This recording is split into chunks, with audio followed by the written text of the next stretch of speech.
Buri mwaka mu isi abagore barenga miliyoni 200 baratwita, ndetse buri umwe muri abo bagore aba afite ibyago byinshi byo kuzahura n'ibibazo mu gihe atwite. Gusa ntabwo ari uzahura n'ibibazo gusa, kuko n'umwana atwite nawe aba ashobora kuzahura n'ibyo.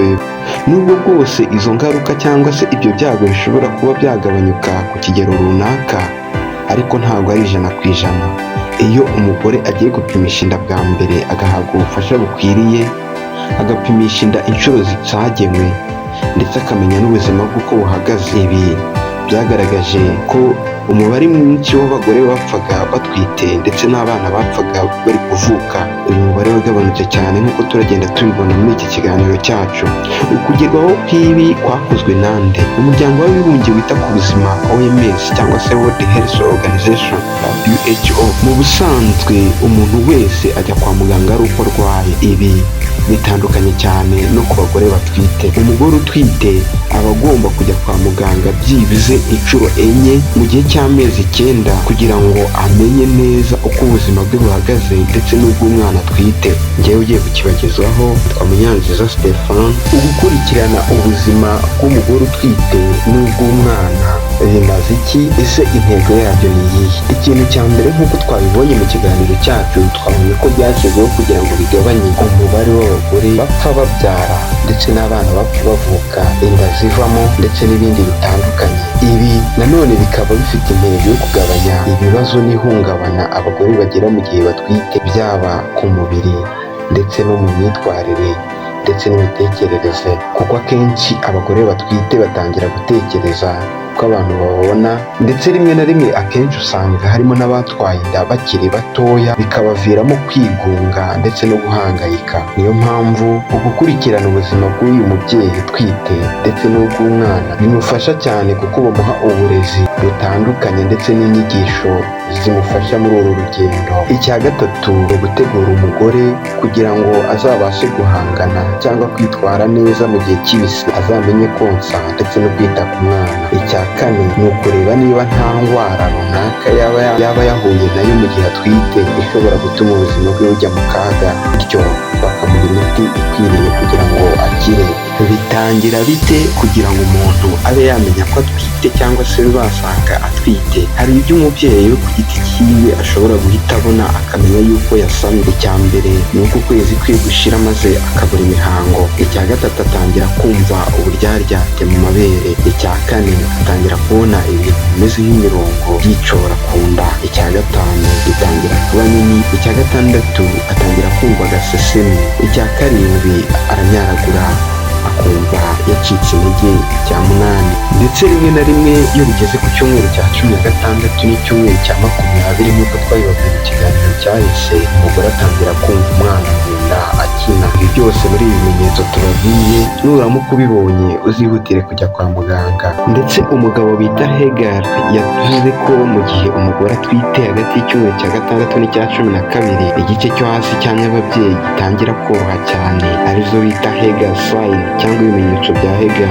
Undi mugabo bita Goder nawe yavuze ko inkondo y'umura yorohera mu rukorohera ndetse no mu gitsina hagati y'icyumweru cya 4 n'icyumweru cya 6, kandi agatangira gutembera. Ndetse iyo bakoze test bahita basanga umugore atwite, aho bapima umusemburo wa human chorionic gonadotropin bakawusanga mu nkari. Rimwe na rimwe iyo bigeze ku cyumweru cya 28 atangira kumva uburibwe. Ubwo buribwe babwita imigendo, mu rurimi rw'icyongereza ni Braxton Hicks contraction. Nk'uko twabibonye mu kiganiro cy'ubushize tubereka ko umwana akurira mu nda, hari bimwe mu bimenyetso nko ku cyumweru cya 16 kugera ku cyumweru cya 20, aho umwana atangira kumvikana dukoresheje ikoranabuhanga cyangwa se dukoresheje amatwi. Ku cyumweru cya 6 gusa umwana atangira kumvikana mu ikoranabuhanga rya ultrasound cyangwa ecography. Hanyuma umugore agatangira kumva umwana agiye kugenda cyumweru cya 22. Reka twinjire mu kiganiro cyacu nyirizina. Ese gukurikirana ubuzima bw'umwana n'ubw'umugore utwite bigenda gute? Ni iki bimaze iki?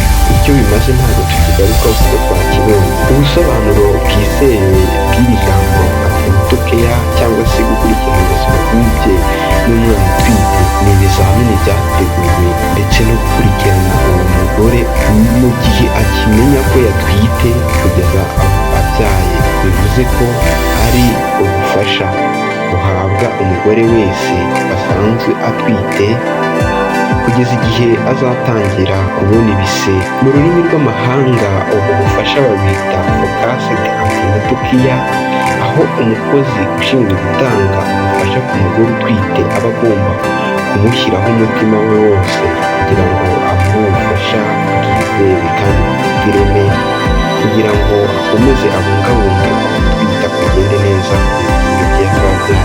Tugiye kurebera hamwe amahame y'ibanze y'igifata focused antenatal care cyangwa se gukurikirana ubuzima bw'umubyeyi n'ubw'umwana.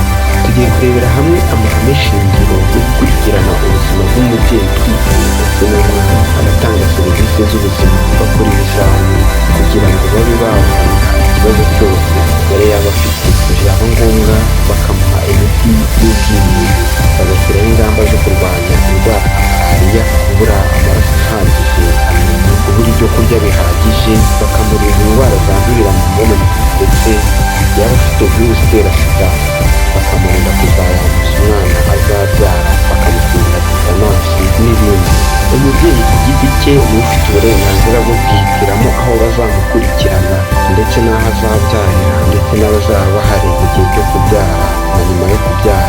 Umubyeyi ndetse n'umupapa cyangwa se ikupure iba igomba kuza kugira ngo bafatikanye bose babashe kugira ngo ubuzima bw'umubyeyi buzagende neza mu gihe atwite. Nubwo bwose tutavuga ko nta nda ifite kuzahura n'ibibazo, gusa nanone iyo umugore yakurikiranywe neza n'umwana bibongerera amahirwe menshi cyane ku buryo azabyara neza kandi ntagire ikibazo.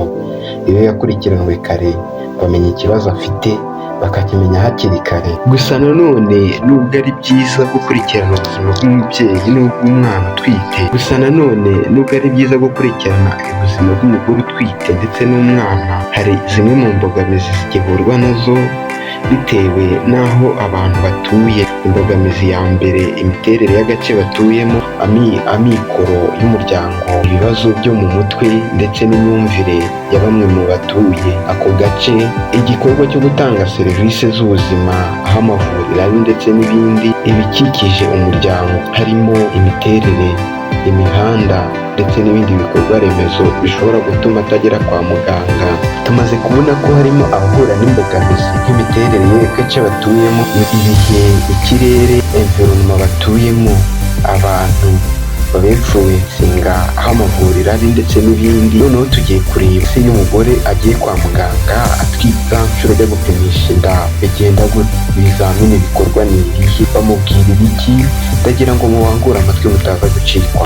Ibi byose bitangira umugore agera kwa muganga, hanyuma akabanza kumvikana n'umuganga ndetse akamuha uburenganzira bw'uko bazakorana, agakomeza gukurikirana ubuzima bw'uwo mubyeyi ndetse n'umwana atwite. Ibi byose bitangira ari uko umugore ageze kwa muganga, hanyuma hakabaho ukwizera hagati ye n'ugiye kumuha ubufasha kugira ngo azabashe gukurikirana ubuzima bw'umugore utwite ndetse n'umwana. Ku nshuro ya mbere umugore agomba icya mbere kumenyekana amateka yiwe ndetse n'amakuru yose ajyanye nawe, hanyuma hagakorwa ibizamini by'umubiri kugira ngo amenye uko ahagaze ndetse n'ibizamini byo muri laboratwari. Icya mbere kumenya uko ubuzima bw'umugore buhagaze ndetse no kumenya ubuzima bwe mbere yo gutwita uko bwari buhagaze, inda ya kangahe, ni ubwa kangahe, ibizamini byo muri laboratwari, kumenya niba nta kibazo cyo mu mutwe afite ndetse n'imirire yiwe. Ubwa mbere bizatangira umugore atanga imyirondoro ye irimo amazina, imyaka, icyo akora, aho atuye, telefone, niba yarasezeranye, igihe yamaze asezeranye, aho asengera, ubwenegihugu, ururimi avuga, aho aba ndetse n'amikoro. Hanyuma umugore azakomeza avuga ibijyanye n'imihango, igihe aherukiye imihango, ese imyaka afite n'ingahe, igihe yagiye mu mihango, yatangiye kubona imihango n'ibyari, ese imihango yimara igihe kingana iki, niba yarigeze gukoresha uburyo bwo kuboneza urubyaro cyangwa hari imiti yaheruka gukoresha ari mu gihe yari ari mu mihango. Hanyuma hakamenyekana igihe umugore azabyarira cyangwa icyo twita expected date of delivery.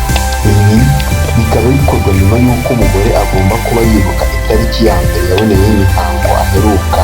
Hanyuma nk'uko tuzagenda tubibona mu bindi biganiro, hahita hamenyekana igihe umugore azabyarira. Gusa nko ku minsi bimenyekana wongera 7 ku minsi, hanyuma ku mezi ari hejuru ya 4 ugakuramo 3, ku mezi ari munsi ya 4 ugateranyaho 9. Hari n'ibibazo bimwe na bimwe bashobora kukubaza, bakakubaza niba uri kumva ubyuka cyangwa se ukumva ufite uducurane n'agakorora, ukumva uri kuribwa mu nda, uribwa umutwe, cyangwa se ufite ibibazo no kwihagarika, kuva mu gitsina, kubyimbagara, kuribwa umutwe, kubabara mu bitugu ndetse no kwituma impatwe. Nk'uko twabibabwiye nanone, ya mbere bagomba no kukubaza niba inda yawe ari iya kangahe, se ari iya kangahe, abana bariho ni bangahe, inda zavuyemo ni zingahe, ndetse ukavuga n'ibiro abana bavukanye, ukavuga uburyo wabyaye, niba warabyaye neza cyangwa barakubaze, ukavuga aho wabyariye, ndetse niba barakubaze ukanavuga n'ubwoko bw'ikinya, niba hari ingaruka byigeze bigira ku mwana cyangwa se bikakugiraho nyuma yo kubyara. Ugomba kuvuga amateka yerekeranye n'imiti ufata cyangwa se mu gihe waba ufite indwara zidakira nka diyabete, cyangwa se ubana n'umuvuduko cyangwa indwara z'impyiko. Gusa ntabwo bigarukira aho, kuko bakomeza banakubaza amateka yerekeranye n'umuryango wawe. Niba mu muryango wawe haba harimo nka diyabete, umuvuduko, indwara z'umutima, kanseri cyangwa se kubura amaraso. Ese bino byose bikorwa kubera izihe mpamvu? Icya mbere, ukugupima umubiri bakareba niba nta hantu na hamwe hari ikibazo, bituma hamenyekana niba hari ikibazo na kimwe gishobora gutuma gutwita bitagenda neza cyangwa ukazahura n'ibibazo mu gihe utwite. Ndetse bakamenya uruhare ndetse n'ingano y'uburyo bazagufasha, bakaguha imiti mu rwego rwo kugira ngo umwana wawe cyangwa se wowe ubwawe utazagira ikibazo mu gihe utwite. Bikorwa bite? Ibi ni isomo rinini cyane.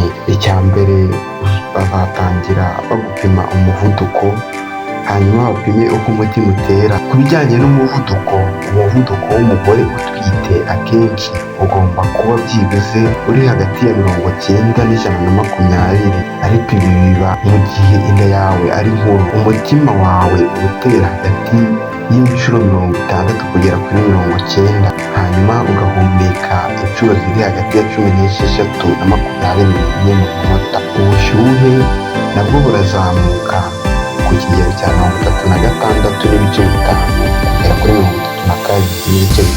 Harimo ibintu bigaragaza ko ushobora kuba ufite indwara zo mu nzira z'amaraso, ukubyimbagara mu birenge, amaso ndetse n'ibindi bice. Niyo mpamvu imwe mu myitwarire ugomba kugira nk'umugore utwite, ugomba kwirinda nko kunama, kuko nko mu mitsi cyangwa se ku magufwa aho bibagira ingaruka, nko mu bice by'umugongo cyangwa se ku maguru. Ku bijyanye n'ibiro, abagore bafite ibiro biri munsi y'ibiro 45 n'uburebure buri munsi ya santimetero 150 bakunda guhura n'ibibazo byo kuvamo kw'inda cyangwa bakabyara abana bafite ibiro bikeya. Gusa ntabwo ari bo gusa, n'abafite ibiro biri hejuru ya 90 nabo bakunda guhura n'ikibazo cya diyabete. Iyi ikaba yitwa gestational diabetes. Ni ikibazo cya diyabete iza igihe umugore atwite, ndetse bagakunda no kugira n'ikibazo cy'umuvuduko. Akenshi aba bagore bakunda kubyara babazwe, ariko nyuma akenshi nanone bakunda kugira infection nyuma yo kubyara. Niyo mpamvu biba byiza kujya kwa muganga kugira ngo bakurikirane ubuzima bwawe. Ndabizi niba ufite ibiro biri hejuru ya 90 bise bibaza byinshi, gusa nakugira inama y'uko ugomba gukurikirana ubuzima bwawe, kuko ufite ibyago byinshi byo kugira diyabete. Bibutse ko iyi diyabete ari diyabete iza mu gihe utwite, ariko ikindi gihe umaze kubyara biragabanuka. Umuvuduko nawo ni umuvuduko uza utwite, umaze kubyara biragenda. Ku cyumweru cya 20 umwana atangira kumvikana hakoresheje igikoresho gikozwe mu biti cyangwa mu cyuma cyitwa stethoscope, aho umuntu ashyiraho ugutwi hanyuma akumva uko umutima w'umwana utera. Uku gutera k'umutima w'umwana bitangira kumvikana ku cyumweru cya 20, ukaba uri gutera inshuro ziri hagati y'ijana na makumyabiri n'ijana na mirongo itandatu mu munota. Gusa nanone hifashishwa igikoresho cy'ikoranabuhanga cya Doppler cyangwa se ultrasound kuva ku cyumweru cya gatandatu dukoresheje ultrasound, hanyuma nyuma y'icyumweru cya munani hakoreshejwe Doppler uyu mutima w'umwana utangira kumvikana. Ikindi bareba niba umwana wawe ari muri pozisiyo nziza, niba atambitse, niba yicaye cyangwa niba umutwe ariwo ubanje. Gusa mu gihe cya mbere umwana agikura akenshi aba ataracurama. Ibi bakaba bagenda babireba buri gihembwe cyangwa buri nshuro ugiye gupimisha inda. Iyo inda yawe ari nini hari ibintu byinshi biba byitezwe. Icya mbere ushobora kuba utwite abana barenze babiri, cyangwa se ufite umwana munini, cyangwa se n'ibindi bibazo bindi. Nanone hari igihe uburebure bwa nyababyeyi aho igarukira uba ari buto cyane bitewe n'uko umwana wawe ari muto, cyangwa se yarahuye n'ikibazo cyo kugwingira akiri mu nda, cyangwa akabura isuha ihagije, icyo twita oligohydramnios, cyangwa se ukaba utazi neza itariki yawe uherukira mu mihango.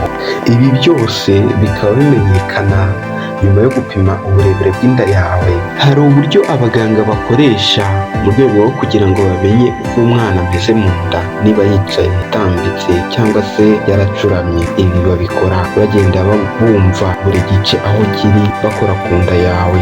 Ibi nibyo bita Lopez maneuver mu rurimi rw'amahanga. Ibi bakabikora batangira kumva bwa mbere aho inda yawe igarukiye, aho twita nko muri fundus cyangwa se igice cyo hejuru cya nyababyeyi aho kigerera. Bimwe mu bizamini muri laboratwari bafata harimo nko kureba ubwoko bw'amaraso kugira ngo bamenye niba ufite amaraso ari negative, resistance negative cyangwa positive. Icya kabiri bareba hemoglobine na hematocrit kugira ngo bamenye niba udafite ikibazo cya anemia. Icya gatatu bareba rapid plasma reaction kugira ngo barebe niba nta kibazo cya syphilis ufite. Bakareba rubella kugira ngo barebe ubwirinzi umubiri wawe ufite. Bakamenya inkari kugira ngo barebe niba nta ma infection cyangwa indwara zose zifata igice cy'inkari, cyangwa se glucose ndetse n'andi ma acide ushobora kuba ufite. Hari n'indi test yitwa Papa Nicolas cyangwa se pap test. Iyi ni test bakora kugira ngo barebe niba nta kanseri y'inkondo y'umura. Hari chlamydia bareba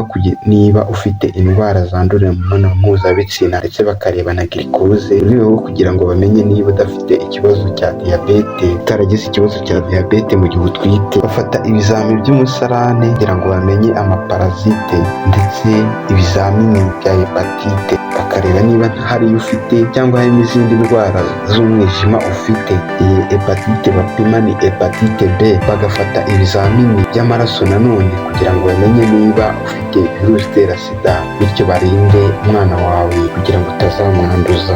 Buri byumweru 4 bapima hemoglobine yawe kugira ngo barebe niba iri hejuru ya garama 9 kuri desilitiro. Iyo utibuka neza itariki uherukira mu mihango, ni byiza kunyura mu cyuma cyangwa ultrasound abenshi twita ecography kugira ngo bamenye igihe uzabyarira cyangwa se igihe inda yawe imaze. Bamenye ingano y'isuha ufite ndetse bamenye aho placenta cyangwa se ingobyi iri kugira ngo bamenye niba ufite umwana umwe cyangwa babiri, bamenye uko umwana ameze mu nda. Wowe nk'umugore utwite ugomba kuvuga ko byibuze wumva umwana wawe akina inshuro 10 mu masaha 12. Byaba atari ibyo, mu gihe waba wabuze umutima w'umwana cyangwa wumva umwana atabuja mu masaha 48, biba bigaragaza ko umwana yapfiriye mu nda. Nk'uko twabibabwiye dutangira iki kiganiro, twabonye ko umugore apimisha inda inshuro 4 gusa.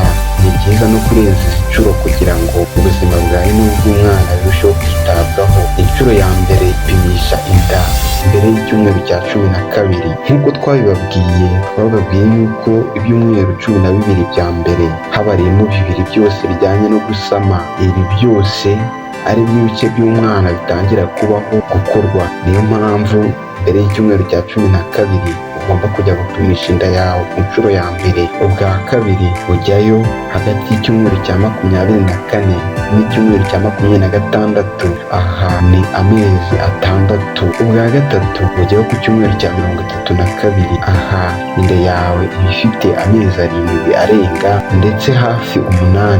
Ubwa kane ujyayo ku cyumweru cya 36 kugera ku cya 38. aha mbere yawe ifite amezi 9. aha iyo ugiye gupimisha inda bwa 4 bahita baguha randevu yo kuzagaruka uje kubyara. gusa nanone bishyize mu gaciro ntabwo ari ngombwa kujyayo izi nshuro 4 zonyine, ahubwo ugomba gukomeza kujyayo mpaka mu gihe ubona hari ikindi kibazo kindi ugize kugeza ku nshuro 8. ukijya kwa muganga bwa mbere ya nshuro ya mbere mbere y'icyumweru cya 12 hari byinshi bagukorera, gusa ibyinshi biba birimo kumenya amakuru yawe ajyanye n'ubuzima nk'uko twabibonye. ikindi bagafata ibizami by'ibanze, umuvuduko w'amaraso, umutima utera, uko uhumeka, umuriro, ndetse bakareba niba amaso yawe ameze neza afite amaraso ahagije. ukijya gupimisha inda bwa mbere uramenya igihe inda yawe imaze cyangwa se ibyumweru imaze bapima uko uburebure bwa nyababyeyi bungana. icya kabiri baguhereza inama ku mirire ndetse bakaguha ibinini bya feri bikongerera amaraso, bakakugira inama uburyo bwo kwirinda virusi itera sida, ndetse basanga unayifite bakakugira inama z'imyitwarire n'uburyo ugomba gufata imiti yawe kugira ngo uzirinde kuyanduza umwana wawe. bakaguha inama uburyo bwo kwirinda malariya ndetse n'izindi ndwara nyinshi zitandukanye. bareba isukari irimo nkari bakoresheje icyo twita lipstick test, ndetse babona utangiye kugira ikibazo cya diyabete bakakohereza ku bundi buvuzi bwisumbuyeho. baguha inama zijyanye no gusevinga amafaranga cyangwa kwizigamira wowe n'uwo mwashakanye kugira ngo mu gihe cyo kubyara muzabe mumeze neza mufite byose bikenewe. aha batangira kubateguza no gushaka amazina y'umwana ndetse no kugura tumwe mu dukoresho hakiri kare mu rwego rwo gutangira kwizigamira muri ubwo buryo. ubwa kabiri mupimisha inda bigenda gute? babonye yuko upimisha inda bwa kabiri hagati y'icyumweru cya 24 n'icyumweru cya 26. ku bagore basanganywe ikibazo cy'umuvuduko, iki gihe hazabaho ibindi bizamini byo mu nkari. ikizamini cyitwa DIPS test kugira ngo barebe niba hari amaporoteyine ari mu nkari, bityo babashe kumwohereza ikigo cyisumbuyeho mu gihe asanganywe iki kibazo. aha kugira inama yo gushakisha uburyo ki wabona mikoro ugakora kugira ngo usevinge amafaranga cyangwa se wizigamire mu rwego rwo kugira ngo ukomeze ubone ibyo kurya bihagije ndetse n'intungamubiri zigufasha mu gihe utwite. ubwa gatatu ni ku cyumweru cya 32 nk'uko twabivuze inda yawe izaba ifite amezi 8. gusa bitewe n'uko ibyumweru bya mbere ari ibyumweru bijyanye no gusama 8, biza amezi 8 azaba batarageramo neza. inama twakugiriye bwa kabiri n'ubundi nizo tuzongera tukakugira, gusa nanone tuzashyira atansiyo ku bimenyetso byinshi bitandukanye. igihe tuzasanga hari abana barenze umwe, iki gihe tuzakohereza ku bitaro byisumbuye kugira ngo ukomeze ubone ubufasha burenze. tuzakugira inama ku buryo bwo kuboneza urubyaro nyuma yo kubyara, ndetse tukwigisha uburyo ki uzagaburira umwana wawe uzamwonsa gusa amezi 6 ukamuha ifashabere kuva ku mezi 6 kugera ku myaka 2. ndetse tuzakugira inama y'uko igihe cyose uzumva utangiye kuribwa wumva uri kubabara uzahita uza kwa muganga tukamenya uko bimeze. ubwa kane nk'uko twabibabwiye ni inshuro ya nyuma. aha ukaba uza gupimisha inda hagati y'icyumweru cya 36 n'icyumweru cya 38. iki gihe n'ubundi inama twakugiriye bwa gatatu tuzongera tuzikugire, gusa nanone tuzagira emphasis cyangwa se ibyinshi tuvuga kwitegura amazina y'umwana, ugategura iby'umuhungu n'iby'umukobwa. ikindi ugomba gutegura imyambaro umwana azambara ndetse n'imyambaro yawe. ikindi ugomba kuba uzajya ugenda aho ugiye hose ufite akamarete mu ntoki kuko utazi igihe inda izagufatira. ako kamarete kagomba kuba karimo imwe mu myambaro y'ibanze y'umwana ndetse n'imyambaro yawe, ndetse ako kamarete kagomba kuba karimo amafaranga y'ibanze ushobora gukoresha mu gihe inda yawe igufashe bitunguranye. ibizamini byo mu nda bizakorwa kugira ngo tumenye uko umwana ameze, igice niba yaracuramye, niba atambitse cyangwa yicaye. nidusanga umwana wawe yicaye cyangwa se atambitse, iki gihe tuzakohereza ku bitaro byisumbuye kugira ngo abe ariho uzajya kubyarira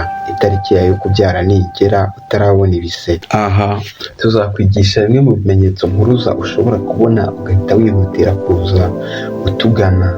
Ikimenyetso cya mbere, kumva ufite uburibwe.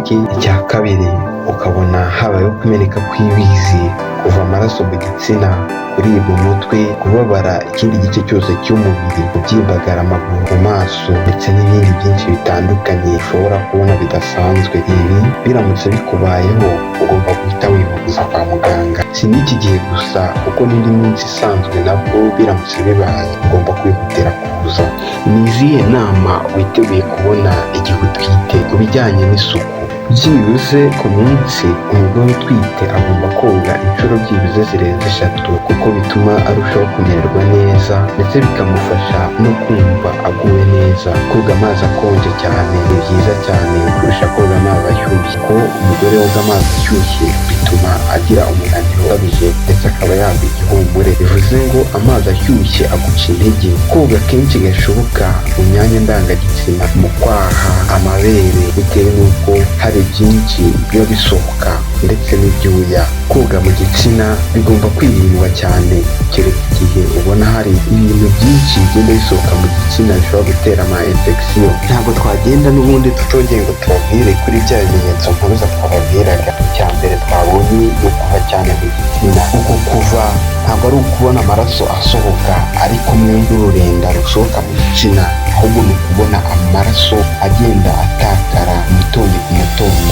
Kuribwa cyane mu nda, kuruka cyane, kumeneka kw'ibizi bituruka mu gitsina, ukubura umutima w'umwana, kuribwa umutwe cyane, kubyimba amaboko, amaguru, mu maso, ibirenge, ubushyuhe buri hejuru cyane ya digiri Celsius 37.2 arizo twita Fahrenheit 100, kugira igihumure, kureba ibirorirori, kureba ntubone neza, kuribwa cyane mu gihe uri kwihagarika. Mu gihe uri gukora isuku y'amabere ugomba byibura kugerageza kwambara umwambaro urinda amabere cyangwa supportive bra. Gusukura amabere ukoresheje amazi meza. Ntabwo byemewe cyane gukora massage y'amabere kuko bino bishobora gutuma umusemburo witwa oxytocin utuma habaho kwifungura kwa nyababyeyi cyangwa se ari nawe utuma ibise biza. Umubyeyi agomba kumenya ko agomba kwihangana ndetse akaba yiteguye kuzagaburira umwana wiwe cyangwa se kumwonsa. Mu biganiro byashize twababwiye ku menyo.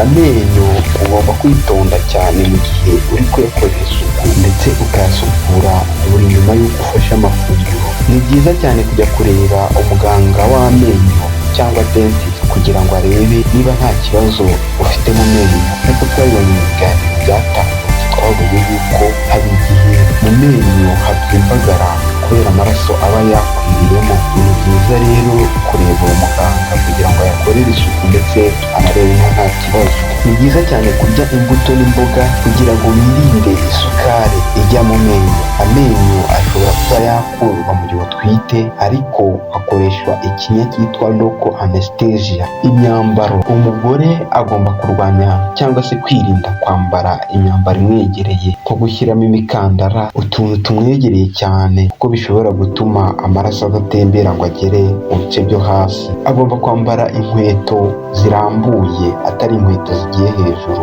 kugira ngo yirinde gutsikamira ibase bishobora gutuma aribwa umugongo. Imyenda, ku bijyanye n'ingendo abagore benshi bakunda kubyibazaho cyane, gusa ugitwita bwa mbere ntabwo bibujijwe, ushobora kugenda nta kibazo ariko nanone ukirinda ko ujya ahantu udashobora kubona ubufasha. Gusa inda mu gihe imaze kuba nkuru ugomba kwirinda gutembera ujya ahantu kure cyane. Imibonano mpuzabitsina ntabwo ibujijwe mu gihe utwite, gusa nanone hari ushobora kubona urimo kuva cyangwa se ukabona habayeho kumeneka kw'isuha. Iki gihe imibonano mpuzabitsina igomba guhita ihagarara mu rwego rwo kwirinda kongera ama infection.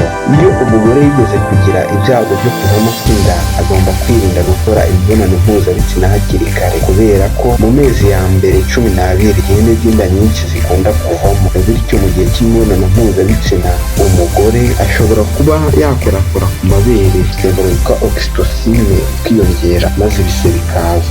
nyuma ikongera ikavamo. Ku bijyanye n'imyitozo ngororamubiri umubyeyi cyangwa se umugore utwite agomba gukora, igomba kuba ari imyitozo yoroshye. Gusa nk'inama, umugore utwite siporo nziza yakora ni ugutembera, gusa nanone akirinda gutembera igihe kirekire. Umugore utwite agomba kwirinda guterura ibintu biremereye cyane nk'intebe kuko bishobora gutuma inda ivamo. Agomba kwirinda kumara igihe kirekire ahagaze kuko ibi bishobora gutuma agira ibibazo by'inzira z'amaraso.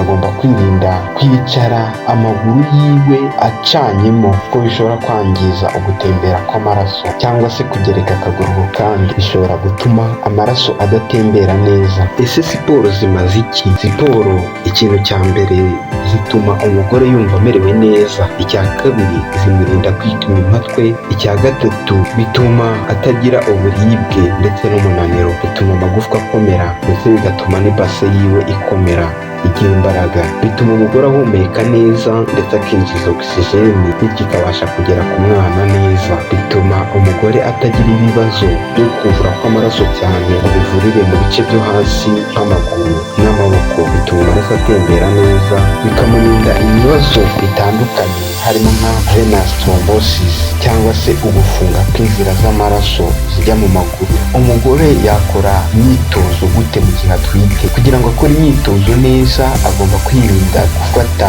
ibyo kunywa byinshi bikabije kandi bitari na bikeya. Siporo zo kuzamuka agomba kuzikora gake gake, kwihina nabyo ni gake gake. Agomba kwirinda gukora exercice zo kwigonda cyane. Agomba gukora imyitozo ngororamubiri byibura inshuro 3 mu cyumweru. Nyuma y'igihembwe cya mbere agomba kwirinda gukora imyitozo yose irimo kwigonda mu mpande. Umugore utemerewe gukora iyi myitozo, umugore wese ufite ikibazo cyo kuva, umugore ufite amaraso makeya, umugore wigeze kugira ikibazo cyo kuvamo kw'inda, umugore ufite ibiro byinshi birenze 90 cyangwa bikeya munsi ya 45, umugore ufite ikibazo cy'umuvuduko, indwara z'umutima, ibihaha ndetse n'indwara z'umwingo. Gusinzira, umugore wese utwite aba agomba kuruhuka bihagije, bivuze ngo byibura ku munsi nyuma ya saa sita agasinzira byibura isaha imwe kugera ku masaha 2. Mu gihe cya nijoro agomba gusinzira byibura amasaha 8, ariko akagenda yiyongera uko agenda yegereza cyangwa se inda ye iba nkuru, kuko icyo gihe umusemburo ukora utuma umwana akura nibwo wiyongera. Umugore agomba kugerageza koga amazi akonje, kunywa amata akonje, akirinda ibintu bishyushye kandi ibintu bya karemano akaba ari byo akoresha. Ukuryama neza ku mugore utwite ni ukuryamira urubavu. Bimwe mu bibazo bishobora kuza umugore utwite hari ibyo yitera ndetse hari n'ibyo ashobora kwandura, harimo nk'ama-infection nka rubella na toxoplasmose na syphilis. Kunywa inzoga, itabi, ibi byose byongera ibyago mu gihe atwite, kubyara umwana utujuje igihe, gupfira mu nda, guhura n'ikibazo cyo kuwingira mu mutwe ndetse no kuvukana ubusembwa. Gukoresha imiti itandukanye, anticoagulant, antithyroidism, amahormone ndetse n'ama-antibiotique amwe n'amwe, ibi nabyo bishobora kumutera ibibazo bikomeye. Umugore wese utwite bwa mbere agomba guhita ahabwa urukingo rwa tetanus kugira ngo rurinde umugore ndetse n'umwana, agahabwa n'agakarita kuko yikingije tetanus bwa mbere, inyuma akajya akomeza kugenda akoresha ako gakarita akurikije uburyo bwo gukingira. Umugore utwite akenera amakarori ari hagati y'ibihumbi 2500 ku munsi. Umugore utwite agirwa inama yo kurya imboga nyinshi, imbuto, amaporoteyine ndetse n'amavitamini kugira ngo bimugabanyirize ibyago cyangwa se akagabanya gufata ibinyamavuta byinshi. Ibi bimarira iki umwana? Icya mbere bituma umwana akura neza, bikarinda ubuzima bw'umubyeyi, bikamuha imbaraga ndetse bikamurinda no kuzahura n'ibibazo mu gihe cy'ise. Bituma umubyeyi azabona amashereka ahagije mu gihe cyo konsa. Tubashimiye uruhare mwagize mukurikirana iki kiganiro cyacu, tukazagaruka tuganira ku bindi bice bigiye bitandukanye. Njye mwari kumwe, nitwa Munyanziza Stéphane. Ndabashimiye. Mbibutsa yuko ukeneye ubusobanuro bwimbitse ushobora kuduhamagara kuri nimero ya telefone iri aho munsi, cyangwa se nanone ukatwandikira kuri email iri aho munsi cyangwa se ukandika ubutumwa bugufi mu gasanduku k'ibitekerezo kari aho hasi cyangwa mu ruganiriro. Niba byagushimishije ukore subscribe, usangize inshuti zawe, ukore like ndetse ukomeze kudutera inkunga. Murakoze cyane.